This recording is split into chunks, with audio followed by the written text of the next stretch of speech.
Hello everyone, मेरा नाम गौरव कुमार है और मैं आप सभी का एक बार फिर से हमारे ऑनलाइन प्लेटफॉर्म भावना एजुकेशन पर स्वागत करता हूं।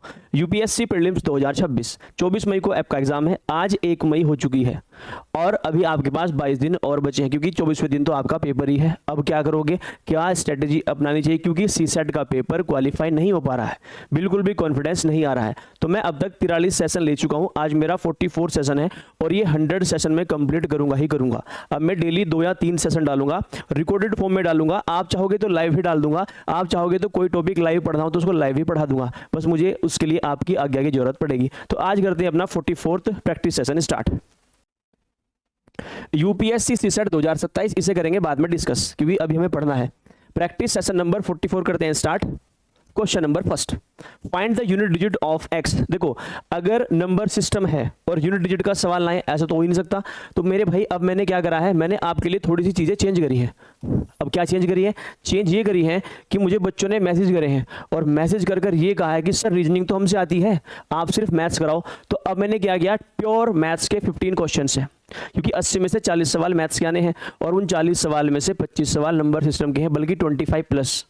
अगर मैं आपको 10 डेली सवाल नंबर सिस्टम के कराऊं तो अभी और 47 सेशन बाकी हैं, यानी 470 फ्रेश नंबर सिस्टम के क्वेश्चन कराऊंगा, जिसमें सारा का सारा प्रीवियस ईयर इंक्लूड होगा। आपके मजे क्यों आएंगे? क्योंकि सारा का सारा प्रीवियस ईयर करने को आपको मिल जाएगा। तो बस जुड़ जाइए भारी संख्या में। Find the unit digit of x. देखो एक्स ही है आपके पास, ये एक्स सवाल है, भी पीछा नहीं छोड़ता। एक्स इज इक्वल टू, भाई जो एक्स का मान है वो 322 की पावर 47 माइनस 224 की पावर 15 और प्लस 147 की पावर 243। अगर पावर में नंबर होते हैं तो मुझे पूरे नंबर से मतलब नहीं है, मुझे सिर्फ इकाई के अंक से मतलब है, यानी मुझे सिर्फ यहां पर 2 से मतलब है। तो इसको मैं लिख सकता हूं 2 की पावर 47, 2 की पावर 47 माइनस, अब मुझे सिर्फ इकाई का अंक तो निकालना है, 4 की पावर 15 और प्लस और 7 की पावर 243। देखो जो आपका 2 है वो साइक्लिसिटी के कंसेप्ट को फॉलो करता है, यानी कि इसकी पावर को 4 से भाग कर दो, जो रिमाइंडर आएगा उसे 2 की पावर में रख दो। अगर इसको 4 से भाग करेंगे तो यहां पर रिमाइंडर आएगा 3, तो 2 की पावर 3 कितना होता है 8, माइनस 4 करता है इवन ओड को फॉलो। अगर 4 की पावर इवन है तो 6 आता है, अगर 4 की पावर ओड है तो 4 ही आता है। जैसे 4 का स्क्वायर 16 होता है और 4 की पावर 1 4 ही होता है, तो 4 की पावर अगर ओड है तो 4 ही आएगा। प्लस 7 भी साइक्लिसिटी के कंसेप्ट को फॉलो करता है, यानी कि तुम्हें क्या करना है, 243 को 4 से भाग करना है और 4 से भागफल का नियम कहता है अंतिम 2 अंकों को 4 से भाग कर लो, बस 43 को ही भाग कर लो।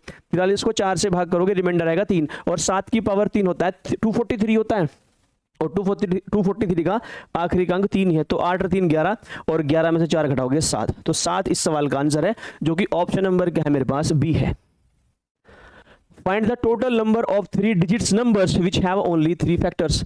भाई साहब मैं 40वें सेशन, 41वें, 42वें, 43वें सेशन में चिल्ला कर बता रहा हूं क्या, कि किसी भी प्राइम नंबर का अगर मैं स्क्वायर कर दूं, यहां पर p denotes a prime number, अगर मैं इसका स्क्वायर कर दूं, मान के चलो मेरे पास एक नंबर है m, इस m के हमेशा 3 ही फैक्टर होंगे, इसके 3 ही फैक्टर होंगे हमेशा। 3 कौन से होंगे? एक तो ये नंबर होगा p, एक तो 1 होगा, भगवान तो हर जगह है, एक p होगा और एक पी स्क्वायर हो जाएगा, इसके अलावा कुछ नहीं होगा। यानी 3 ही फैक्टर होते हैं हमेशा। अगर मैं किसी प्राइम नंबर का स्क्वायर कर दूं तो मुझे हमेशा 3 ही फैक्टर मिलते हैं। अब मुझे वो सारे के सारे 3 डिजिट के नंबर निकालने हैं। अब मुझे एक बात बताओ, 3 डिजिट के नंबर 100 से स्टार्ट है, पर 100 तो 10 का स्क्वायर है और 10 तो मेरे पास प्राइम नंबर नहीं है। अगर मैं 11 का स्क्वायर कर दूं, तो मेरे पास 121 है। ये मेरा पहला 3 डिजिट का नंबर है जो 11 का स्क्वायर है, तो इस 121 के 3 ही फैक्टर होंगे, क्योंकि 11 मेरे पास प्राइम नंबर है। अच्छा अब लास्ट में चलते हैं, सबसे बड़ा जो 3 डिजिट का स्क्वायर है वो 961 है, वो 961 है। और देखो तुम्हारी किस्मत कितनी बढ़िया, ये 31 का स्क्वायर है, ये 31 का स्क्वायर है 961, ये भी प्राइम नंबर है। यानी 11 से तो कर दो शुरू, 11 भी होगा, देखो बीच में कहीं 13 भी आएगा, बीच में कहीं 17 भी आएगा, बीच में कहीं 19 भी आएगा, बीच में कहीं 23 भी आएगा, बीच में कहीं मेरे पास 29 भी आएगा और बीच में कहीं 31 भी आएगा। इनके जब मैं स्क्वायर करूंगा, ये सारे के सारे प्राइम नंबर हैं, मैं जब इनके स्क्वायर करूंगा तो मेरे पास जो नंबर निकल कर आएगा उसके 3 ही फैक्टर होंगे। बहुत डीप कंसेप्ट पर सवाल था ये। 1 2 3 4 5 6 7, जो कि ऑप्शन नंबर अगेन क्या है, बी है। अगर आप मेरे साथ जुड़ते हो तो कभी भी आपका ऐसा नहीं हो सकता कि सीसेट क्वालिफाई ना हो, इतना आपको मैं पढ़ा सकता हूं, लेकिन उसके लिए आपको मेरे साथ जुड़ना पड़ेगा। कोई भी कोचिंग इंस्टीट्यूट आपको ऐसी तैयारी नहीं करवा सकता, चाहे वो कितना भी बड़ा हो। जिस तरीके से मैं आपको सीसेट की तैयारी करवा सकता हूं, मुझे ये तक पता है कि किस साल में कितने सवाल आए थे और किस टॉपिक से आए थे, और नंबर सिस्टम के भी किस टॉपिक से कितने सवाल आए थे। सब कुछ, क्योंकि डिटेल में एनालिसिस कर रखा है। How many natural numbers are there which give a remainder of 31 when 1186 is divided by these natural numbers. देखो कहना ये चाहता है कि भाई 1186 है और 1186 को मान के चलो मैंने x से भाग करा और x मेरे पास कोई नंबर है, कोई भी नंबर है। अच्छा, जब मैं भाग करता हूं तो मेरे पास जो रिमाइंडर आया वो रिमाइंडर आया 31। सबसे पहली बात यह कि x की कोई भी वैल्यू हो, x की कोई वैल्यू हो 31 से बड़ी होगी। अगर 31 से बड़े नंबर से भाग करूंगा तभी तो 31 शेषफल आ सकता है। अच्छा एक बात और बताओ, मैंने पिछली क्लास में ही तुम्हें सवाल करवाया था, क्या मान के चलो मुझे 123 को 20 से भाग करना है, 123 को 20 से भाग करना है, मुझे पता है शेषफल 3 आता है। अगर मैं इस 123 में से 3 घटा दूं, क्या ये जो संख्या है पूरी की पूरी नहीं कट जाएगी? क्या ये पूरी पूरी नहीं कट जाएगी? बिल्कुल कट जाएगी। 20 की 120, यानी कि कहने का मतलब ये है कि अगर मैं इस 1186 में से ये 31 घटा दूं तो मेरे पास कितना आएगा? 1155। तो 1155 मेरा हर एक नंबर से घटेगा। x की ऐसी कोई भी वैल्यू मैं ले सकता हूं, x की कोई भी वैल्यू मैं ले सकता हूं जो 1155 को पूरा पूरा काटेगी, 31 से बड़ी होगी और शेषफल इस नंबर को काटने पर मुझे 31 देगी। तो 1155 का हर एक वो फैक्टर, वो नंबर हो सकता है। तो सबसे पहले 1155 का करो प्राइम फैक्टराइजेशन, मुझे निकालने पड़ेंगे 1155 के कितने फैक्टर हैं, कितने फैक्टर हैं। तो देखो 1155 को अगर मैं 11 से भाग कर लूं, 11 गुना भाई 11 कम 11 और 11 पंजे 55, अगर इसको फर्दर कर लूं तो ये 3 गुणा 7 गुणा 5 और गुणा 11 है भाई। 3 7 पंजे 15, 7 पंजे 35, 105 गुना 11, ठीक है भाई। अच्छा नंबर ऑफ फैक्टर्स निकालने के लिए, नंबर ऑफ फैक्टर्स निकालने के लिए मैंने तुम्हें क्या बता रखा है, पावर में एक एक ऐड कर दो। सबकी पावर 1 है, जब एक एक ऐड करेंगे तो 2 गुना 2 गुना 2 और गुना 2, 2 दूनी 4, 4 दूनी 8, 8 दूनी 16, तो 16 तो टोटल फैक्टर्स आ गए। लेकिन 1155 के तो फैक्टर 3 भी है, 3 से भी कटता है, 7 से भी कटता है, 5 से भी कटता है, 11 से भी कटता है, पर मुझे कौन से लेने हैं? जो 31 से बड़े हैं। तो मैं 31 से छोटे सारे नंबर बाहर कर दूंगा। क्या 1155 का एक फैक्टर 3 नहीं होगा? ये रहा 3। क्या 7 नहीं होगा? बिल्कुल होगा। क्या 5 नहीं होगा? बिल्कुल होगा। क्या 11 नहीं होगा? बिल्कुल होगा। क्या 5 और 3 को मल्टीप्लाई कर दे 15 नहीं होगा? बिल्कुल होगा। क्या 21 नहीं होगा? बिल्कुल होगा। देखो 21 भी होगा, 7 या 21, देखो 3 7 5 11 ये तो होंगे 5 की मल्टीप्लाई 3 में करें 15 से भी घटता है ये नंबर, अगर 7 की मल्टीप्लाई 3 में करें तो उससे भी घटता है। लेकिन अगला नंबर 11 या 33 बनेगा और 33 मेरा 31 से बड़ा है, तो वो तो मेरा नंबर मुझे मिल जाएगा जो इन 16 के अंदर है, पर मुझे ये बाहर करने पड़ेंगे 3 7 5 11 15, 3 7 5 11 15 21, 1 2 3 4 5 और 1 6 और एक मेरे पास 1 होगा। एक तो सबका फैक्टर होता ही होता है, यानी कि हम 16 में से 7 घटा देंगे तो कितने आएंगे? 9। तो 9 मेरे पास ऐसे नंबर हैं जो 31 से बड़े हैं, 31 से बड़े हैं, और 1186 को अगर उनसे भाग करूं तो शेषफल कितना आता है? 31 आता है। तो ऑप्शन नंबर बी मेरे पास क्या है? नहीं, इस बार भाई डी है आंसर। बहुत प्यारे सवाल बनते हैं नंबर सिस्टम के, बहुत ही प्यारे। इसलिए तो सीसेट क्वालिफाई नहीं होता बच्चों का, क्योंकि नंबर सिस्टम में आपको सिर्फ क्या पढ़ाया जाता है? Number of zeros, unit digit, remainder theorem, divisibility rule, बस रिकरिंग डेसिमल ये करवा देते हैं। भाई मेन आपको नंबर्स की पहचान होनी चाहिए। ये सवाल है 243 243 243 243 243 ऐसे लिखा गया है। ये कितनी 943 टर्म्स तक लिखा गया है। 143 से भाग करना है, 143 से अगर भाग करना है तो घंटी बजनी चाहिए तुम्हारे दिमाग में। वो घंटी तब बजेगी अगर तुम मुझसे पूरा मैथ्स पढ़ोगे। एक्स वाई जेड और एक्स वाई जेड, अगर मेरे पास कोई ऐसा 6 डिजिट का नंबर है, इसका मतलब होता है एक्स वाई जेड इंटू 1001। और ये भाई जो 1001 है ना, ये है 7 गुणा 11 गुणा 13, 7 गुणा 11 गुणा 13, और 11 गुणा 13 की अगर मल्टीप्लाई करते तो 143 बनता है। यानी कि 143 से हर एक नंबर कट जाएगा जो इस फॉर्म का होगा। यानी कह सकते हैं कि 243 और 243 लगभग ऐसा ही नंबर है। ये 143 से पूरा का पूरा डिविजिबल है, कंप्लीटली डिविजिबल। रिमाइंडर 0 छोड़ेगा, अगर रिमाइंडर 0 छोड़ेगा मेरा तो काम आसान हो गया। देखो ये 243 और 243 243 और 243 ऐसे नंबर लिखा गया है। ये dash dash dash dash dash 943 terms तक लिखा है टोटल, 943 टर्म्स तक। मुझे से भाग करना है किससे? 143 से। अगर 143 से भाग करें, हमें पता है कि हर एक 6 नंबर का जो जोड़ा होगा वो रिमाइंडर 0 देगा। यहां से यहां तक मुझे 0 मिल जाएगा, फिर मुझे आगे 0 मिल जाएगा। यानी जो 6 के पेयर बनते रहेंगे वो मुझे 0 देते चले जाएंगे। तो ये देखना है कि 943 टर्म से पहले ऐसा कौन सा नंबर है जो 6 से कट जाएगा। मेरी बात सुनो, अगर ये 90 टर्म्स होती, 90 टर्म होती, तो 6 के 15 टुकड़े बन जाते और हर एक टुकड़ा 0 रिमाइंडर देता चला जाता, तो आंसर 0 आता। यानी कि 6 से कटने वाला नंबर अगर ये हो तो वहां तक रिमाइंडर 0 है, पर ये 6 से नहीं कटता, 942 कटता है 6 से, 9 और 4 15 और 2 17। देखो 940 कटता है, नहीं कटता। 943, 9 और 4 13, 3 16। देखो 6 से कटने के लिए आखिरी का नंबर इवन होना चाहिए, आखिरी का नंबर इवन होना चाहिए और संख्या 3 से कटनी चाहिए। अगर इसको 942 करें, अगर इसको 942 करें तो 9 और 4 13 और 2 15, तो 942 है, जो 942 है मेरा। देखो 9 और 4 13, 13 और 2 15, 15 3 से कटता है और आखिरी का नंबर इवन है, यानी कि 942 टर्म्स तक मेरा शेषफल 0 है। उसके बाद एक ही टर्म बचेगी, और जब भी देखो, जब भी पूरी 6 टर्म हो जाती है तो 2 से शुरुआत होती है, यानी कि जो 943 मेरे पास टर्म है, जो 943 थर्ड टर्म है, ये 3 है भाई, क्योंकि ये कितनी है, 2 है। और जब 2 को 143 से भाग करेंगे तो शेषफल 2 ही होगा। ये है कंसेप्ट, ऐसे पढ़ना है तब जाके सीसेट क्वालिफाई होगा, वरना भारत सरकार के सबसे बड़े पद के उम्मीदवार हो तुम, उम्मीदवार नहीं एस्पिरेंट्स हो तुम। और क्या वो तुम्हें हलवे में बैठा देंगे क्या? बिल्कुल आसानी से छुड़ाई दे देंगे, मेहनत करवाएंगे। एक बार सीसेट का पेपर क्वालिफाई करो। देखो 2025 में क्या मजाक करा है, देखो मैं तुम्हें लेवल दिखाऊंगा पेपर का, कोई भी प्रीवियस ईयर के क्वेश्चन नहीं कराता मैं, साथ साथ में सारे के सारे प्रीवियस ईयर के क्वेश्चन कराता हूं। मैंने क्लासिफिकेशन ऑफ नंबर्स के, यूपीएससी ने पिछले 11 साल में 86 सवाल पूछे हैं क्लासिफिकेशन ऑफ नंबर्स के, मैंने 125 करवाए क्लास में, 125। देखो इसने कहा जो x है भाई 4 से बड़ा या बराबर है, 4 से बड़ा या बराबर है x, और छोटा है 8 से, बराबर भी हो सकता है, यानी x की वैल्यू में 4 भी ले सकता हूं, 8 भी ले सकता हूं, बीच में कुछ भी ले सकता हूं। और y जो है मेरा 2 से बड़ा है या बराबर है, और बड़ा या छोटा है 7 से। ये है समीकरण, ये बन रहे हैं। इसने कहा है कि what is the ratio of maximum value of x plus Y. तो भाई x प्लस वाई का तुम्हें अधिकतम मान निकालना है, और फिर x माइनस वाई का न्यूनतम मान निकालना है, इसका रेशियो बताना है तुम्हें।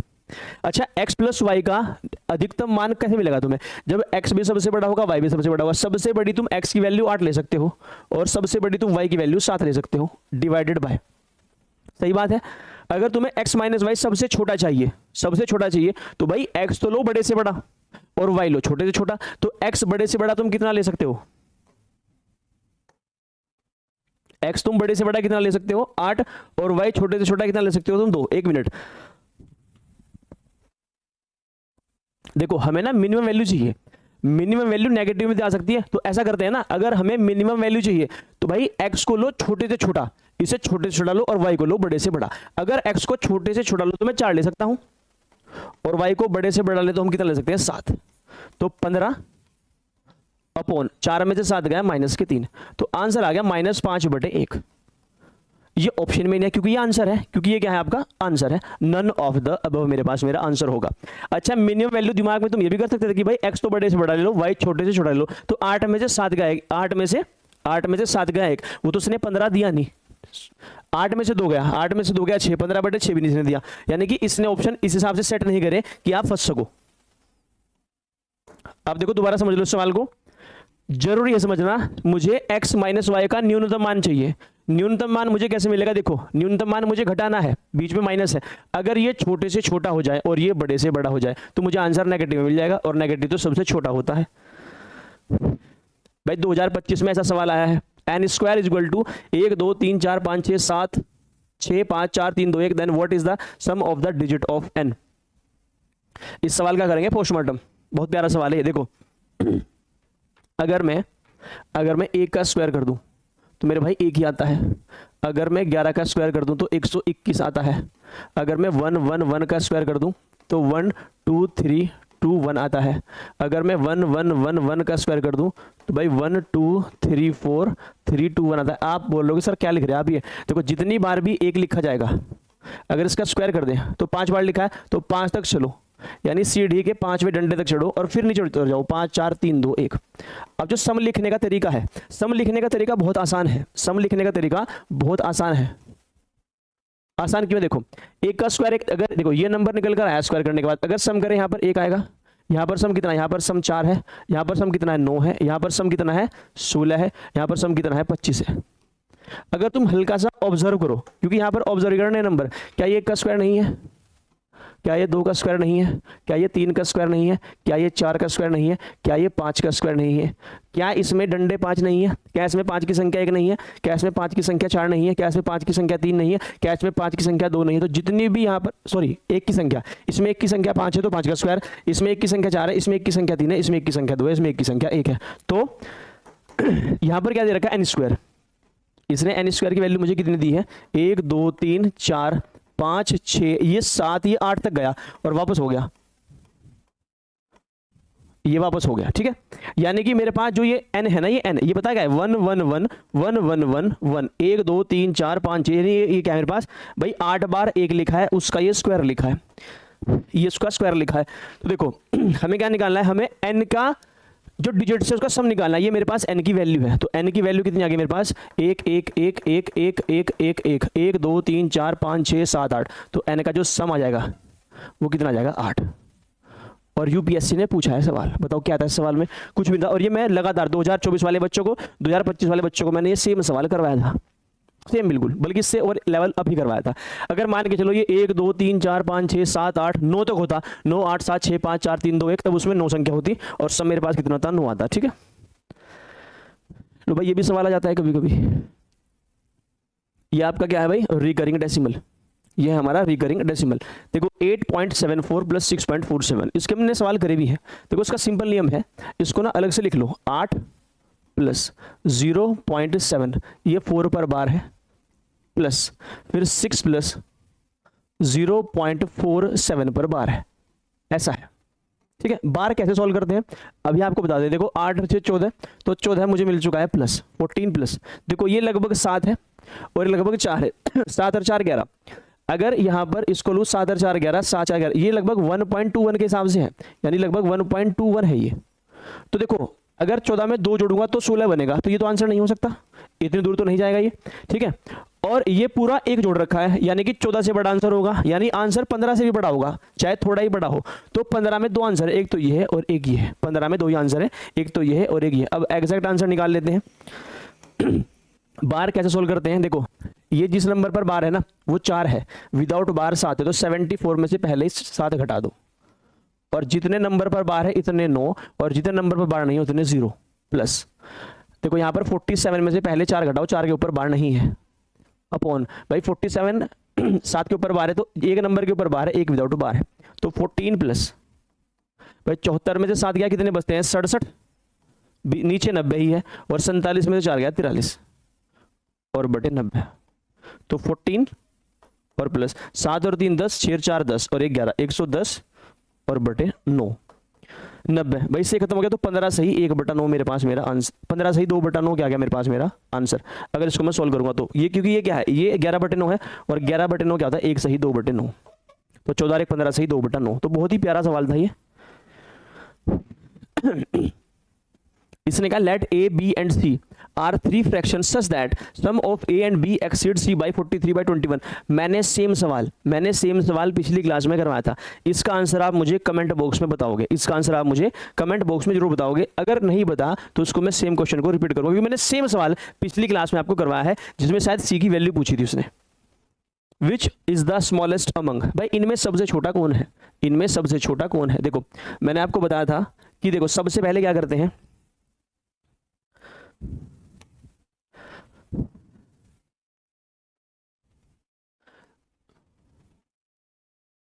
Root 201 minus under the root 199, under the root 101 minus root 99, root 301 minus 299, root 299, under the root 401 minus root 399।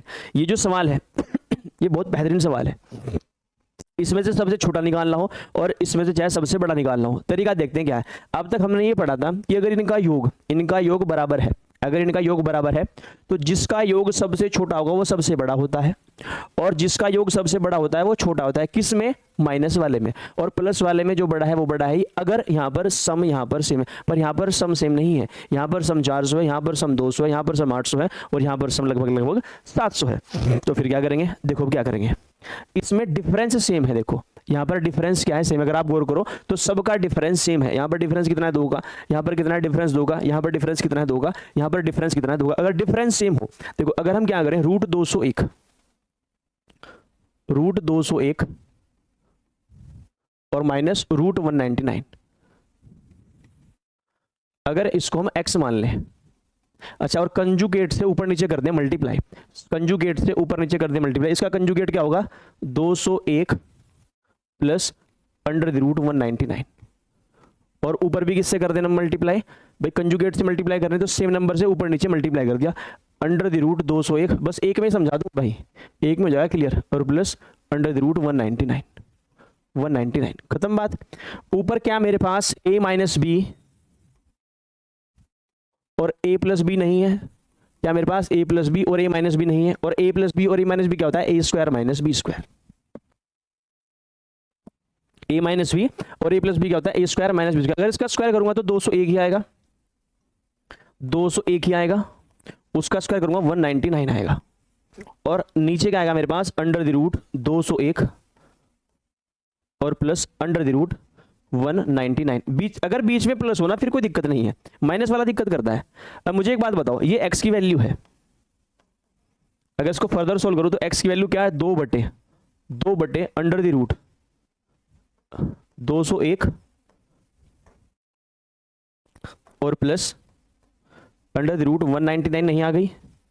अच्छा अगर y की वैल्यू, अगर हम इसको y मान ले, इसको मैंने x मान लिया, उसको y मान लिया, सवाल खत्म हो चुका है, तो सेम होगा। देखो डिफरेंस, ये जो डिफरेंस है इनके बीच में वही ऊपर आया है, तो इनका डिफरेंस 2 है, डिफरेंस 2 है, और नीचे क्या आ जाएगा, रूट में आ जाएगा, रूट में क्या होगा 101 माइनस रूट 99। अच्छा अगर तुम्हें इन दोनों में से बताना हो कौन सा बड़ा है कौन सा छोटा है, अगर न्यूमरेटर सेम हो, if the numerator is same, अगर अंश बराबर है तो जिसका हर छोटा होगा, जिसका हर छोटा होगा वो संख्या सबसे बड़ी होगी, जिसका हर छोटा होता है वो संख्या सबसे बड़ी होती है। तो सबसे छोटा हर कहां मिलेगा, सबसे छोटे योग पर, तो सबसे छोटा योग तो ये सबसे बड़ी संख्या है, ये सबसे बड़ी संख्या है, पहले नंबर की संख्या ये सबसे बड़ी। अगर दूसरे नंबर की लगानी हो, कभी कभी सीक्वेंस में अरेंज करने को आ सकता है, अगर दूसरे नंबर की बात करने हो मैं दूसरे नंबर की होगी, क्योंकि यहाँ पर सम 400 है, ये सेकंड नंबर की है। अगर तीसरे नंबर की देखने हो तो भाई तीसरे नंबर की है, और सबसे छोटी कौन सी है, ये, यानी कि ये है सबसे बड़ी, उससे छोटी ये है, उससे छोटी है, सबसे छोटी ये है। तो समझ में क्या आया, समझ में आया कि अगर अंतर बराबर है, बीच में साइन है माइनस का, बीच में साइन है माइनस का, और जो डिफरेंस है, जो डिफरेंस है वो सेम है, और बीच में साइन किसका है, माइनस का, तो ध्यान रखना जिसका सम सबसे छोटा होगा वो सर्ड सबसे बड़ी होगी, डिफरेंस, ठीक है। अगर डिफरेंस सेम है तो, अगर बीच में प्लस है फिर तो दिक्कत नहीं है, प्लस वाले में बड़ा बड़ा है और छोटा छोटा है, प्लस वाले में कोई दिक्कत नहीं है। 10वां सवाल, बहुत परेशान किया था इस सवाल ने बच्चों को, 2023 में आया था ये, इसे देखते हैं क्या है। इसने कहा there are 3 traffic signals, each signal changes colour from green to red and then from red to green. भाई ग्रीन से रेड बनता है, रेड से ग्रीन, और 3 ट्रैफिक सिग्नल है, ठीक है। The first signal take 25 second, the second signal take 39 seconds and the third signal take 60 second. जो पहला सिग्नल है, पहले सिग्नल ने लिया 25 सेकंड, दूसरे सिग्नल ने लिया मेरे भाई 39 सेकंड, और तीसरा सिग्नल लिया 60 सेकंड। कैसे, ई signal changes colour from green to red, भाई हरे से लाल होते हैं ये, हरे से क्या होते हैं ये, लाल होते हैं, हरे से लाल होते हैं, ठीक है। 10 सेकंड ये हो गया। There are 3 traffic signals, each signal changes color from green to red and then from red to green। भाई पहले green to red होगा, मान के चलो यहां पर green था सिग्नल, यहां पर सिग्नल green था, green से बनेगा red, तो ग्रीन से रेड बनने में इतना समय लगता है, पहले सिग्नल को 25 सेकंड, दूसरे वाले को 39 सेकंड, तीसरे वाले को 60 सेकंड। फिर क्या बनेगा ये, changes the colour from green to red, अभी तो ग्रीन टू रेड हो गया। The duration for green and red colour are same, at 2 PM they together turn green. भाई 2 PM पर ये ग्रीन थे, 2 PM पर ये ग्रीन थे। देखो ग्रीन से रेड बनता है, रेड से फिर ग्रीन बनता है, और इसने कहा है कि जितना समय ग्रीन से रेड बनने में लेता है उतना ही समय रेड से ग्रीन बनने में लेगा, दोबारा रेड से ग्रीन बनने में उतना ही समय लेगा। तो इसने ये कहा है कि ये किस समय पर, ये किस समय पर अगर ग्रीन था तो अगली बार ग्रीन कब आएगा। सवाल बहुत सिंपल है, ग्रीन सिग्नल है, पहली जो लाइट है, जो पहला सिग्नल है 25 सेकंड में रेड हो जाएगा, दूसरे वाला 39 सेकंड में रेड हो जाएगा, तीसरे वाला 60 सेकंड में रेड हो जाएगा। जब तीनों एक साथ रेड होंगे उसके बाद इन्हें फिर एक साथ ग्रीन होना है, तो जितना टाइम ये ग्रीन से रेड होने में लेते हैं एक साथ तीनों, उतना ही समय ये रेड से ग्रीन होने में लेते हैं। तो भाई सबसे बढ़िया बात है ये अपने एलसीएम पर मिलेंगे, ये अपने एलसीएम पर मिलेंगे। इनका एलसीएम निकालना है बस तुम्हें, इनका तुम्हें क्या निकालना है, एलसीएम। सबसे पहले 25 का और उसका 60 का निकाल लो, क्योंकि देखो 60 में 3 है और 39 में 3 है, अगर 25 और 60 का निकालोगे तो 300 है, कितना है 300, और देखो इसमें क्या है 39 में 13 है, यानी 3900 सेकंड, 3900 सेकंड में पता क्या होगा, ग्रीन से रेड बनेगा, पर रेड से ग्रीन भी फिर 3900 सेकंड, यहां पर भी 3900 सेकंड लगनी है और यहां पर भी 3900 सेकंड लगनी है। अगर 3900 सेकंड को घंटों में चेंज करें तो 3600 सेकंड का 1 घंटा होता है, प्लस बाद में 300 सेकंड बच गई। ये जो 3600 सेकंड है मेरे भाई, ये पूरी 60 मिनट है और प्लस ये 5 मिनट है, यानी कि 65 मिनट लेंगे। 65 मिनट में ये काम होगा और अगली 65 में ये हो जाएगा, क्योंकि टाइम ये सेम लेती है। यानी कि पूरे 6 और 6 12 यानी 130 मिनट बाद, 130 मिनट बाद ग्रीन सिग्नल दोबारा आएगा। तो 2 बजे ये बात हुई थी, तो 2 बजे के बाद 130 मिनट का मतलब है पूरे 2 घंटे और 10 मिनट। तो 2 घंटे यानी कि 4:10 पर 4:10 PM, 4:10 PM पर आपका ग्रीन सिग्नल आपको दिखेगा, जो कि ऑप्शन नंबर क्या है, बी। एलसीएम और एचसीएफ का सवाल है ये। लो भाई, नंबर सिस्टम के 10 बेहतरीन सवाल किए हमने। अब आ जाओ किस पर, ये है आपका भाई, देखो ऐसा कोई पेपर नहीं होता यूपीएससी का सीसेट का जिसमें वेन डायग्राम पर सवाल ना आए। इसने कहा कि 19 लड़के turn out for playing hockey. भाई 19 लड़के हॉकी खेलने के लिए गए, 19 लड़के हॉकी खेलने के लिए गए। इसने कहा है of this 11 are wearing hockey, hockey की टी शर्ट पहन रखी है इन्होंने। भाई 11 ने पहन रखी है हॉकी की शर्ट, वियरिंग हॉकी शर्ट। मान के चलो ये इस गोले में रखेंगे हम हॉकी की शर्ट वाले। और इसने कहा कि 14 आर वियरिंग हॉकी पैंट्स, 14 ने हॉकी की पैंट पहन रखी है, 14 ने हॉकी की पैंट पहन रखी है। ठीक है भाई, ये हैं शर्ट वाले। भाई शर्ट वाले कितने हैं आपके पास, 11 हैं, और पैंट्स वाले कितने हैं आपके पास, 14 हैं। और टोटल कितने हैं, टोटल ये टोटल है भाई, यूनिवर्सल सेट है, टोटल 19 है। इसने कहा है there are no boys without shirt and और पैंट्स, यानी कि नंगा कोई नहीं घूम रहा, यानी ये बाहर वाला 0 है, बाहर वाला क्या है, 0 है। देखो अगर इसको हम x मान लें, अगर इसको हम x मान लें तो ये 11 - x हो जाएगा, 11 - x। ठीक है, और ये भाई 14 - x, 14 - x, इनकी वैल्यू तो 19 के बराबर है। तो देखो ये पूरा 11 है, तो 11 प्लस अगर मैं इस वाले को ले लूं तो ये 14 - x है, ये 19 के बराबर है। तो यहाँ पर जो x की वैल्यू है वो कितनी है, देखो 11 और 14 कितने होते, 23, और 23 में से अगर 19 घटाओगे 4, यानी कि 4 है ये 4 है।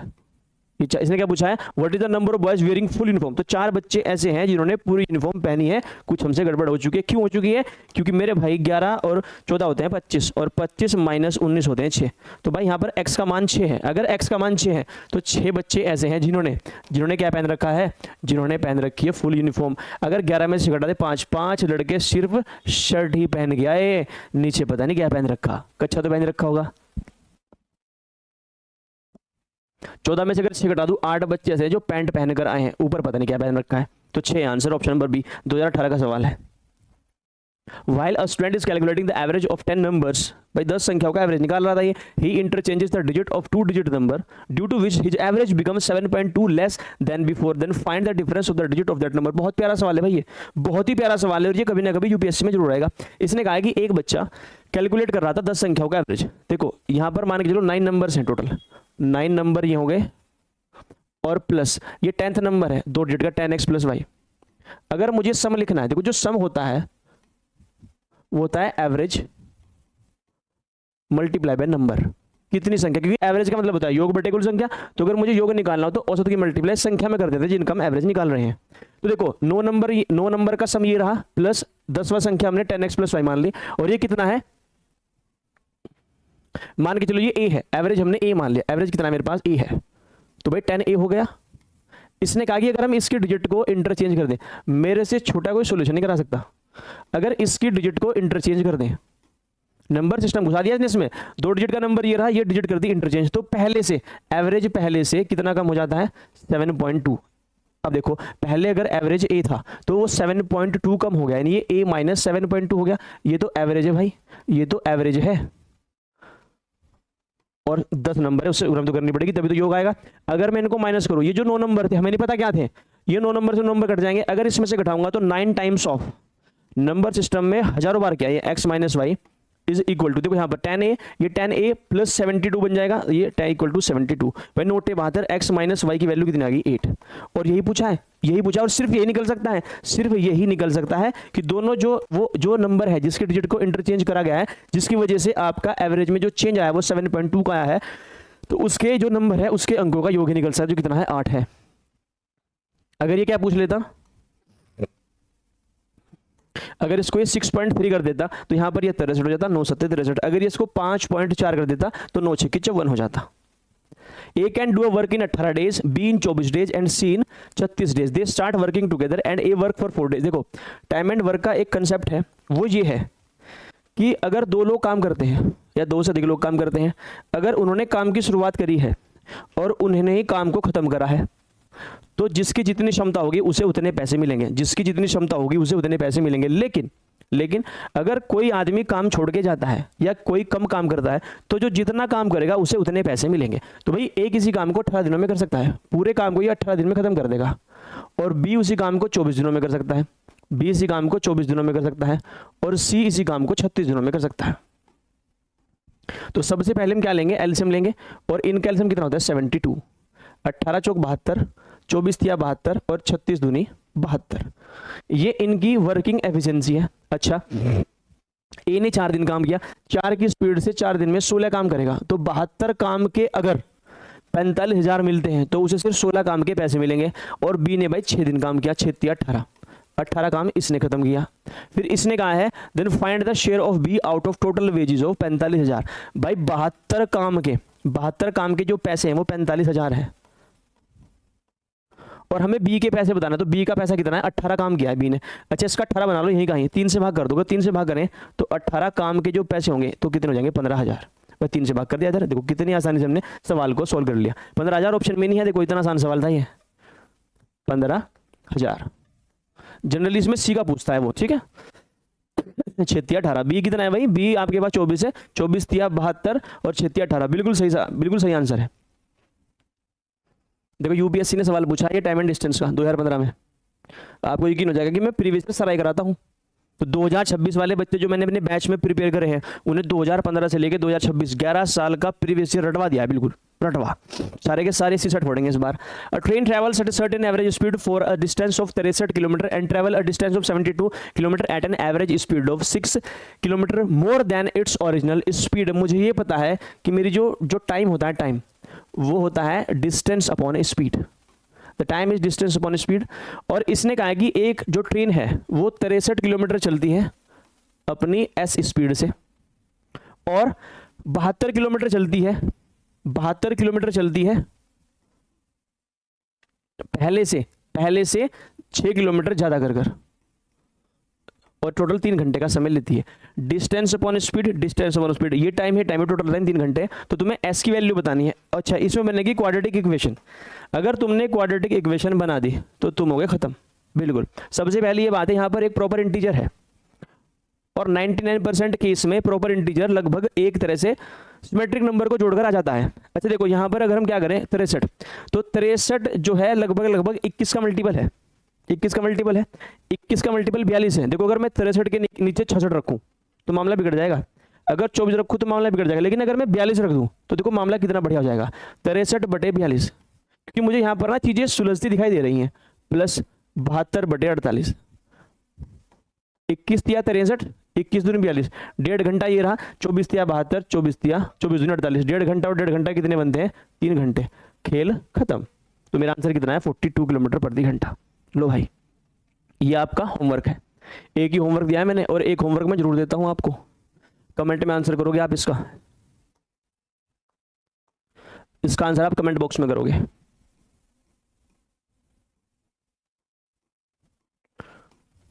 ये आपका होमवर्क है, पैसों का बंटवारा है